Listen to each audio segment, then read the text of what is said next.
Well, welcome everybody. Thank you for joining us today. We're here with Arlin Wasserman, the founder and managing director of Changing Tastes, a management and culinary consulting firm based on delicious, profitable, and sustainable solutions. My name is Brett Verhusen. I am the principal for Ocean Strategies, a public affairs firm focused specifically on seafood, fisheries, and marine resources.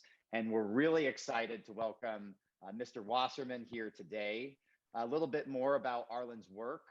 He's created and implemented a host of sustainability efforts that have become commonly accepted and recognized by Americans, guiding what we eat every day, whether it's eating organic food because it's healthier, farm to school programs, choosing chicken more often because it's antibiotic free, or having chefs innovate around plant-forward culinary strategy and serve up blended burgers. These are some of the many revolutionary changes Arlin has brought to the table, and we're going to talk a lot about Arlin's work today in sustainable seafood. His initial foray into business and sustainability is still around today, creating the first weekly curbside recycling program in America. As a former food industry executive, Arlin helped create the first ever sustainability program for a major consumer food company, General Mills, one that we all know quite well, nearly 2 decades ago, and brought the concept of forward-looking sustainability commitments to the mainstream food industry. As the first vice president for sustainability at Sodexo and a member of their global executive team, his sustainability strategy was recognized as best in the food industry by Dow Jones and the Financial Times. Arlin, thank you very much for being here today. Where are we zooming from? We are zooming from Philadelphia, where I have returned during COVID, moved back here, and where the last 3 generations of my family have sold food. Well, great to have you back in an urban setting. I know that was a big move for you. And I'm excited to talk more with you today and learn about your expertise in culinary and consumer behavior as it relates to seafood. But first, we always like to get started with the really tough questions here at Ocean Strategies to get going. So kind of first question out the gate, what seafood is on your holiday menu and how are you cooking it? Okay, well, this is a tricky question because for the first holiday in the last decade, I am not the one doing the cooking. The answer about the seafood is oysters in the stuffing. The thing we're not having, to kind of get right to it, is turkey. Why? Because the global supply chain disruptions that we're cursing every day have resulted in grocery stores being out of stock on about 60% of the turkeys they hope to have. So the other thing we're definitely having is Cornish game hens, which is about as close to wild birds as we can get, because if this were, at the time of the first Thanksgiving, we'd be eating bass and eels and little wild birds. So we're trying to get close to that. If you want to do the deep research into what the traditional American Thanksgivings were when the Native Americans hosted the Pilgrims, smoked eel was on the menu, along with oysters, probably bass, and some wild game, not turkey. Smoked eel. Well, I'm familiar with a small commercial eel fishery on the East Coast. It's actually quite lucrative. So they were onto something then, and I've heard of this fishery out east that can be quite profitable. Smoked eel, and oysters in your stuffing. That sounds delicious. So you offline tell me where this fishery is or how to get a handle on domestic smoked eel. I might just add it to the table. We have some grandmothers at the table. We'll see if they're familiar with it or give it the eye, but I'm going to enjoy it if we can get a hold of it. Got it. Okay, so hard questions aside, we've already gotten into eel, bass, game hens, and oysters. And this year we're really lucky to be able to gather with loved ones again. So let's start with our conversation about how the pandemic has impacted consumer behavior. In what ways, Arlin, has COVID changed how we purchase and eat seafood? So there's been a few changes, and actually what we're watching right now as consumers go back and forth between, is the fourth wave appearing? Am I safe from the vaccine? We're kind of ping-ponging between a few things. So during most of 2020 and early 2021, before we were vaccinated, how COVID changed how we eat was pretty profound. We basically stopped eating out in restaurants. Although about 1 in 5 of us determinedly stood in line for takeout food, and more of us had food delivered to us. Why does this matter? Because up until COVID, we ate more of our meals containing fish and seafood in restaurants. And restaurants also were where we tried foods we weren't as familiar with and then decided if we liked them or not. For instance, before COVID, the type of fish and seafood that was being added to menus faster than any other was octopus. Not something you necessarily know how to cook at home, but something people love to eat or love to take pictures of while they were eating. In fact, octopus consumption in the several years before COVID increased so much in the US that we drove the entire growth in global consumption, while the rest of the world ate a bit less of it. That's another story, another interview. The other thing that happened during COVID is we started to go grocery shopping less frequently. A lot of people used to shop a few times a week, maybe a big shop, and then another, what should I have for dinner tonight, or what should I have for company tomorrow? And what we did then was, when we went to the grocery store, we would buy fish at the fish counter. It might be fresh fish, it might be previously frozen fish. We like to think of it as bendable fish. Fish that we could buy and cook within the next few hours. And that's pretty much what we did. We would go to the grocery store and cook one meal with fish and seafood for each time we went to the grocery store. Now, other things that were less perishable, like canned tuna, were declining in sales dramatically. In the decade before COVID, canned tuna sales dropped by about 30% by units, which is a pretty significant drop. It's right up there with Snapple.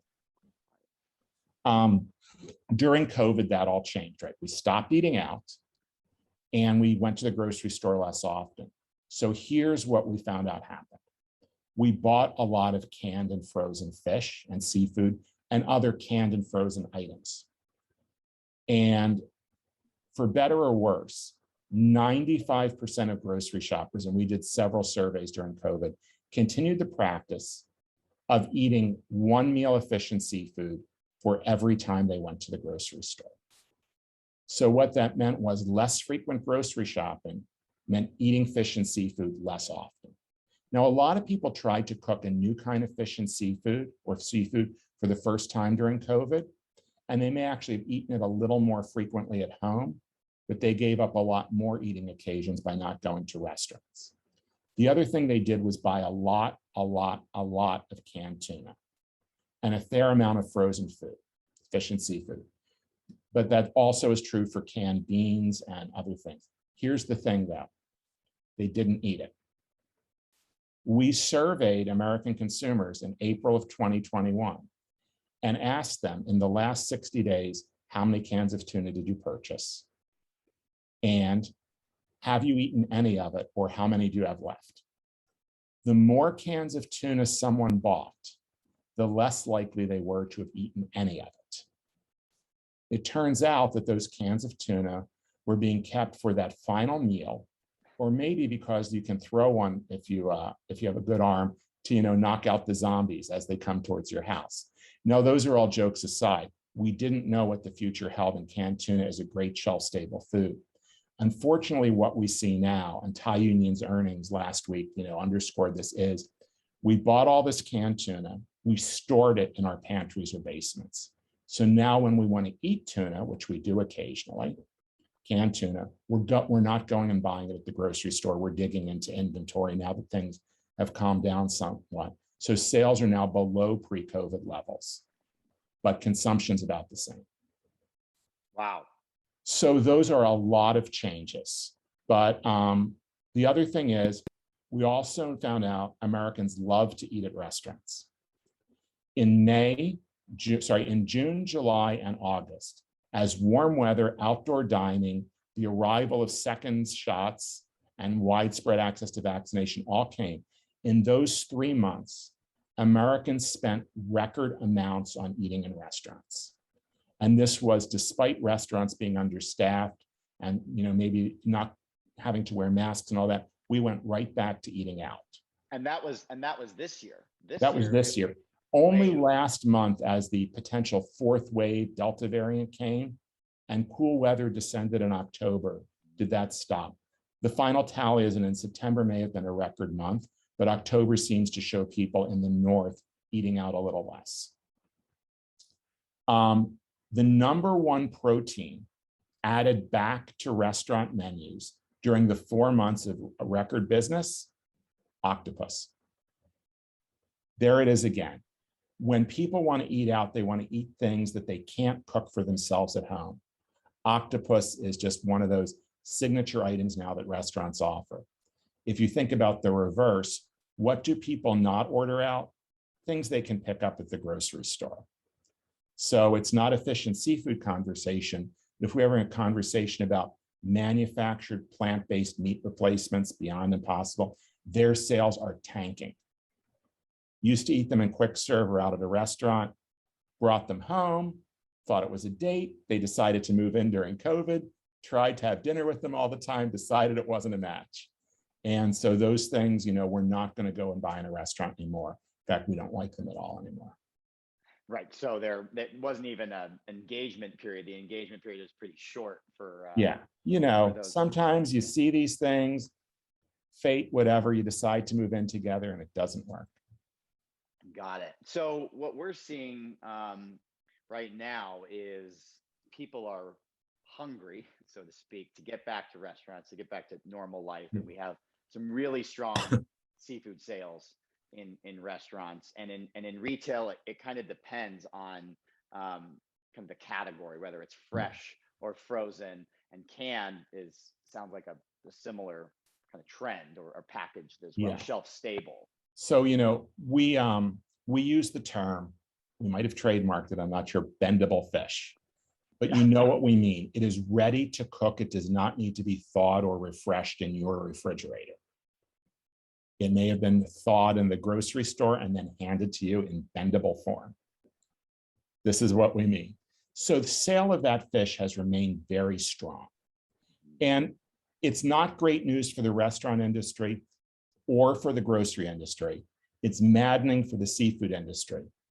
But the one thing about this yo-yoing or ping-ponging, can I eat out this month or am I shopping in the grocery store, is that up until a few weeks ago, Americans, when faced with food inflation or price spikes due to supply chain disruptions, did not trade down. They kept spending more on better cuts or types of fish and seafood, like fresh or bendable fish fillets, or steaks, or antibiotic-free chicken, or other things. And they did that because they had a choice between, do I spend my discretionary food money to eat in a restaurant? Oops, I can't do that this month, so I'll spend it in the grocery store having a great meal. In the last few weeks, as food inflation for some things went above 10% per year, only now do we see people trading down to cheaper cuts or species. Got it. Makes sense. And who's to say what's to come here in the next 2-3 months? I mean, things change. And so maybe we can have a follow-up conversation with you this fall or winter. We can let some of our readers and viewers know where they can get in touch with you here at the end. But Absolutely. I have a question about kind of this trend, whether it's restaurants or bendable fish, which I love. I hope you do trademark that. What type of messaging do retailers, and this might be different per business, the retailer, restaurant, government, or fishermen need to be amplified to sustain this growth in certain categories? we're continuing to work on this. We're always trying to figure out how to be just a little bit smarter so that business can do a little bit better. But right now, what we see is that consumers really, really want to enjoy themselves when they have those opportunities. So things that are delicious, things that are unusual in restaurants, things with visual appeal, dishes you can share with others at your table are all ways to drive fish and seafood sales. The other thing that we've seen is that because Americans are less comfortable or familiar with how to cook different types of fish and seafood, that they are more likely to eat it out. And so in terms of increasing consumption, the other thing that restaurants can do is move fish and seafood from the appetizer to the entree. I don't want to keep talking about octopus, but that's a move we've seen. Serving size increased from 1.5 ounces to 4 ounces. I can validate that. I ate out last week, and the octopus portion was huge. It was huge. I mean, normally it's like a small little piece of a tentacle. Yeah, and we can get into octopus.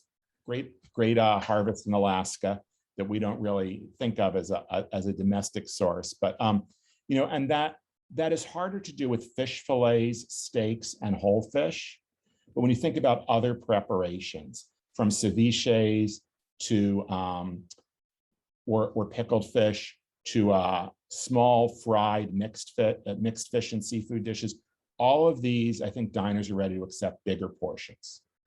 Now, the other thing that we talked about was people buy the bendable fish 1 meal per visit. We also see tremendous opportunity in cured and smoked fish. And if there's anyone listening to this who wants to get into product development, we are working on this all the time. The other thing that grocery retailers and the seafood industry need to do is to show people that this fish and seafood can keep in your home refrigerator and be ready to eat for several days or a week at a time, right? If you were to buy a bag of hamburgers or a bag of chicken breasts, you might thaw that in the refrigerator on day 1 and then eat it again on day 3. And we don't think that way about fresh fish, sometimes with good reason.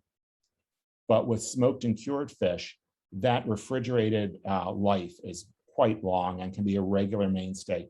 Breakfast, lunch, the 2 meals where we actually don't eat as much fish and seafood as we do at dinner as often. So that's another message that we think is really important. Smart. Yeah, I mean, anybody who's bought and stored, especially smoked fish, you know, knows that shelf life is going to be days, if not, you know, a week or even longer, just depending on how long of a smoke and how it's cured and how it's prepared.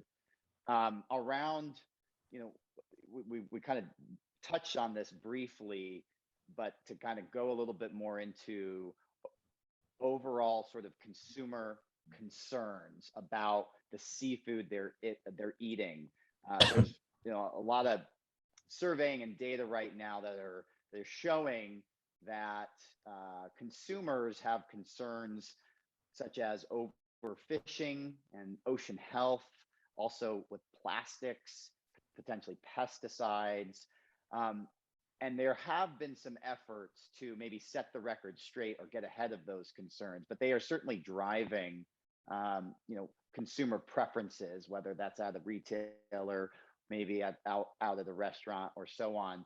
So how can, you know, what type of messaging around those concerns do you have for folks producing or selling seafood to better communicate with consumers about those issues?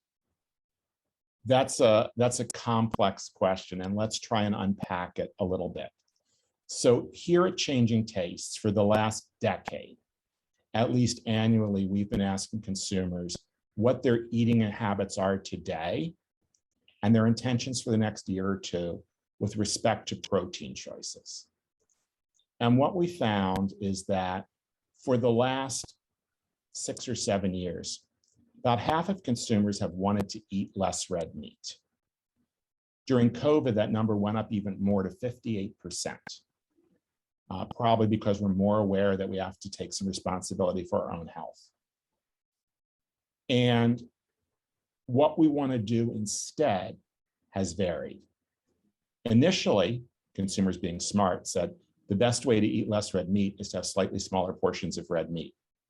So we did that. Changing Taste, introduced and popularized the blended burger with a whole host of other chefs and trade groups. And then we became really interested in plant-based meat replacements, which for 3 or 4 years ago were our number one choice. We heard about them, we read them in the newspaper, we didn't quite know where to get them. Well, once we tried them, not so much. So for the last 2 years, the number one choice Americans have, the preference, is to replace some of the meat they eat with fish and seafood, which is an amazing market opportunity. We are going through a once in a generation or two rotation or reconsideration of our protein choices. Here's the reality. We have stopped eating about 10 pounds of red meat per person over the last decade, and we've replaced it with an even larger amount of chicken. Now, yes, our chicken we buy with bones, our beef we buy largely without, so it might be more of an even swap. And without any disrespect to anyone, fish and seafood consumption has gone up, partly driven by recalculation in per capita consumption, not by a dramatic increase in sales. Whatever the number was, it got recalculated.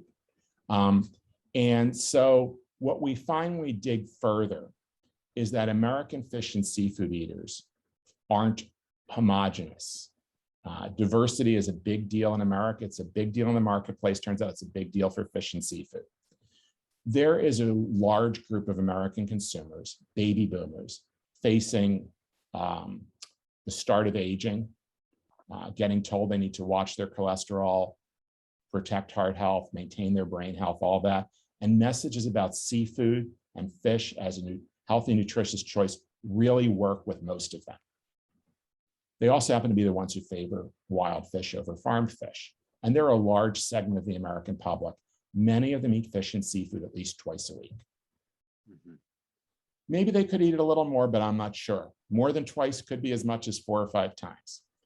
But there's about 2/3 of Americans who eat fish and seafood, but don't eat it that frequently. They might eat it once a month. They might eat it once a week. And they look very different. The people who eat it once a month tend to be baby boomers also, often female, living alone, and less concerned or motivated by health. They might look for an interesting recipe to cook. They're a little less likely to eat out. They're looking for some convenience, some novelty. And then the people who eat it about once a week tend to be younger, Gen Z or millennials, males, often eat out more frequently than the general public, eat for entertainment, eat for curiosity, right now eating instead of traveling to experience new things. And they are really concerned about ocean health issues, not sustainable fishery management issues, but see eating fish and seafood as a direct connection between the ocean and their body. Microplastics and radiation and antibiotic use really matter. They're also more concerned about animal welfare and labor conditions than the general public. So all of these concerns that have been introduced by the sustainable seafood community as things to work on, now are also reasons to not eat fish and seafood for a group of people who could eat it more often. We didn't mention people who just don't like fish and seafood. And if you're ever going to go at a way to grow your sales volumes, you'd probably start with someone who already eats your product, which is why we're not going to spend a lot of time today talking about that group who may not eat it because they didn't eat it growing up. They don't like the taste. They don't like the smell on their house. They have lots of reasons, but they never eat it. And your focus is that segment, yeah, whether it's kind of who could be eating it more, that already likes it, but maybe needs some other information, or just, so around ocean health, it's interesting because, the good work, I've been working in sustainable seafood most of my life, very concerned, of course, by ocean health that impacts the resource. And we're fishermen are proud to harvest a sustainable resource and provide it to Americans around the world. But some of the work that needed to get done, or needs to get done, that we've identified as issues, plastics, like you said, labor, those are active pieces of policy and legislation, especially at the federal side. But now that messaging has kind of turned maybe some folks, my age or a little bit younger, off from maybe having more seafood. Is there a way to communicate sort of the environmental or ecosystem benefits of eating more seafood than other protein sources? Sure. That's a really great place to start the conversation. And then I'm going to take it a little farther. So one of the reasons that plant-based foods got their audition, and one of the reasons why chicken, won the race. I'm sure there's a fable there, but I can't remember which one it is. Yeah. is because there's a general sense that these foods are better than beef.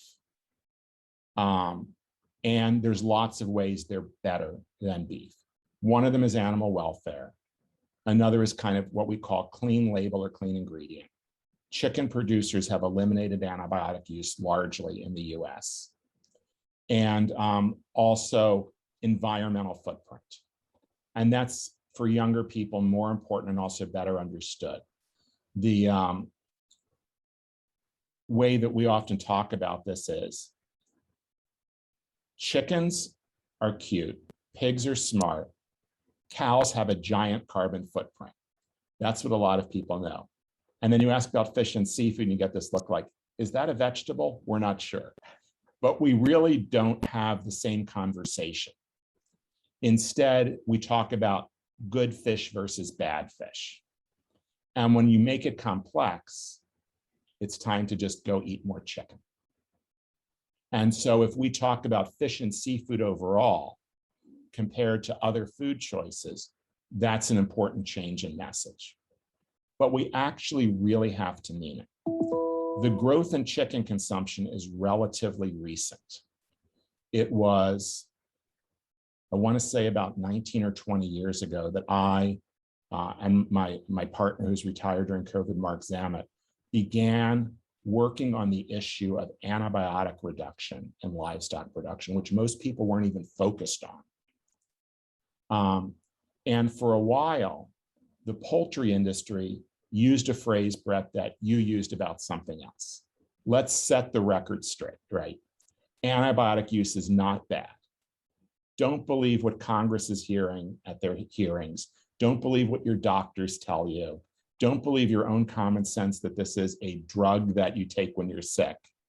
Don't pay attention to the fact that when you give a chicken antibiotics, it retains water so it weighs more and we make more money.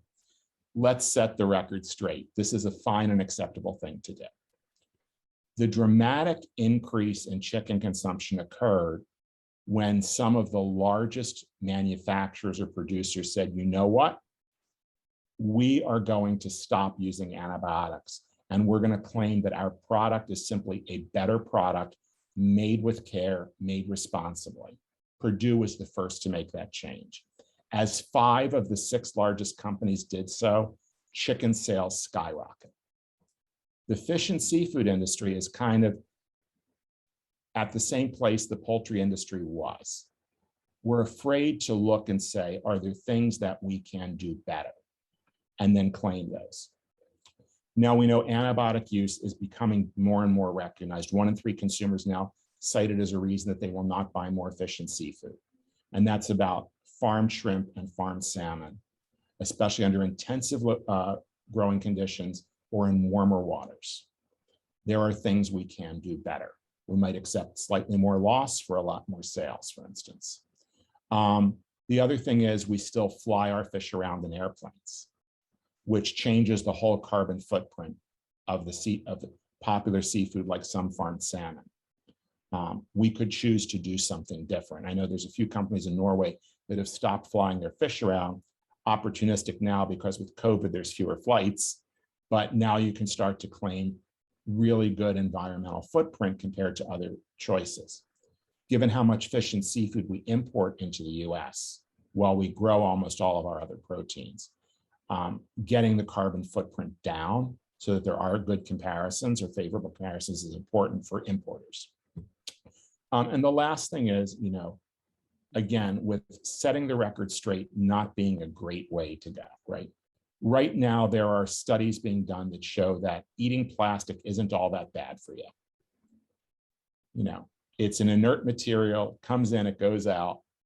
Well, it also turns out it's a sponge for hydrocarbons in the ocean, so maybe you're releasing chemicals that cause cancer while it moves through you. I'm not going to pretend that I'm a microbiologist. But instead of setting the record straight about whether ocean plastic is good or bad to eat, we could be having a conversation about the wild capture and the farmed fish and seafood community going to plastic free or plastic neutral. Don't leave anything behind in the ocean, filter your water, other ways that we could, instead of set the record straight, directly address consumer concerns. I don't think anyone would say there's any harm in putting less plastic in the ocean. In fact, it might even be a good thing. It's the reason we raised this issue to begin with. So I think that while global problems like getting all the microplastics out of the ocean won't happen in our lifetime, solving climate change, it turns out, won't happen in our lifetime, the industry taking positive steps that make consumers feel empowered when they buy your product also could be a great way forward on these issues, rather than trying to set the record straight. The other thing is, as COVID has shown us, and unfortunately it skews to those same groups that don't eat fish and seafood as often as they should, about 35 to 40% of Americans don't believe in science. So setting the record straight is a scientific argument about scientific facts and whose science is right. And when you do that, you get those people who live alone who are older, young people whose primary source of news may be social media, saying, those guys, those gals are crazy. I don't trust them. I don't trust the company. I'm going to go eat more chicken or plant-based stuff, even though I don't like it. Got it. So it's that proactiveness instead of setting the record straight and reacting. It's kind of the proactive messaging of understanding what consumers are listening truly to what consumers are concerned about, and addressing them in an honest way and looking inward too, as an industry, as other industries have done. I want to put some boundaries around that, right? We hear all sorts of things in the news that are fake or false, right? Mm-hmm. If someone said, don't eat salmon, it turns out they're, angels from heaven. Or, don't eat crabs, it turns out, they're visitors from outer space and we should welcome them to our table. We might say, well, actually, we don't need to respond to that one in the same way. But the issues of ocean microplastics, or labor conditions, or antibiotic use and its impact on ocean life and worker and fishing community health, these are all things that the fishing community has raised, right? The issue of ocean microplastics didn't come from anywhere else. It came out from the same groups that have been addressing ocean health, fishery management, and other issues. So they're more credible. And the circular firing squad is not the right approach there. But it's not as if these came out of left field or were false information or false news. Makes sense. That makes total sense. And we're, last kind of question today before we have to wrap up, is really around some major policies that are active now. Some of them aren't new, but they're certainly getting a lot more attention in Congress. The Magnuson-Stevens Act, the federal law that governs our fisheries, largely responsible for putting America at the top, and kind of a gold standard for fisheries management, is up for reauthorization. The Biden administration has kind of released a 30 by 30 plan and defining what 30% of conservation means. And then we have the Aqua Act, again, reintroduced around advancing U.S. sustainable aquaculture. So there's a lot of movements out there on the policy side that are kind of getting to the sustainability issue, but also have really strong kind of language around kind of climate. There's some other piece of legislation around labor, to your point there. And I know that there's a lot of work also around plastic. So, this is kind of a loaded question and a hard one to really nail down in a short period. But what are, as you see it, policies that are most important right now for ensuring that we have sustainable seafood and that we are responding to consumer needs and behavior? Yeah. So first, I know less about policy than you do, Brett. So thank you for giving me the cliff notes on everything you want me to talk about. I work as a food industry person. I know more about sausage making than the sausage making that occurs in DC. And I use that just so I could say that line. But I do know a little bit about this stuff. And the Magnuson-Stevenson Act reauthorization is an important part of why Americans would favor buying domestic fish and seafood if it were more available and somewhat more affordable, like Alaskan pollock and hake already is.